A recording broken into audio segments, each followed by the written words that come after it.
Good morning বন্ধুরা, শঙ্করে আবারও একটি নতুন ভিডিওতে আপনাদেরকে স্বাগত। তো বন্ধুরা, যথারীতি সকাল হয়ে গেছে আর আমার কিংকে নিয়ে আমি রওনা দিয়ে দিয়েছি। রওনা দিতেই আমি পৌঁছে গেলাম মোড়গ্রাম মোড়। তো বন্ধুরা, মোড়গ্রাম মোড় অতিক্রম করে আমি একটি আলুর গাড়ির পিছনে এগিয়ে চলে আসলাম আয়রন ব্রিজ। তো বন্ধুরা, আয়রন ব্রিজটি অতিক্রম করে আমি এসে পৌঁছে গেলাম বাসুদেবপুর টোল।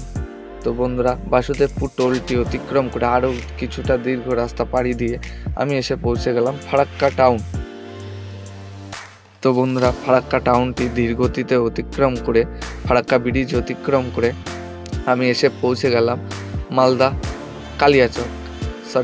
কালিয়াচক।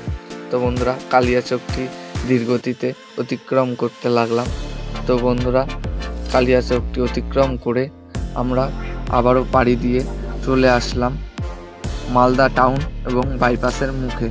তো বন্ধুরা, এই সিগন্যাল থেকে বাঁদিকে চলে যাচ্ছে মালদা টাউন আর আমরা ডান দিকের বাইপাস রোড ধরে এগিয়ে চলতে লাগলাম।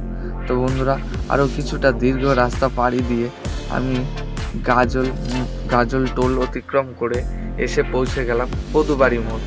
বন্ধুরা, আরেকটি বিশেষ কথা, তো বন্ধুরা, এই মোড়টির আরও একটা নাম আছে, যেটা হচ্ছে গাজল এবং চাচল মোড়।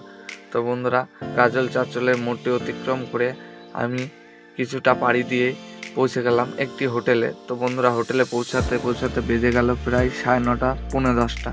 তো বন্ধুরা, হোটেলে এসে আমার কিংকে দাঁড় করিয়ে রেখে দিলাম।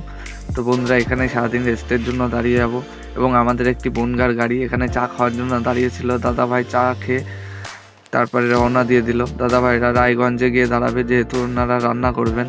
তো বন্ধুরা, আমি সারাদিন এখানেই রেস্ট নেব।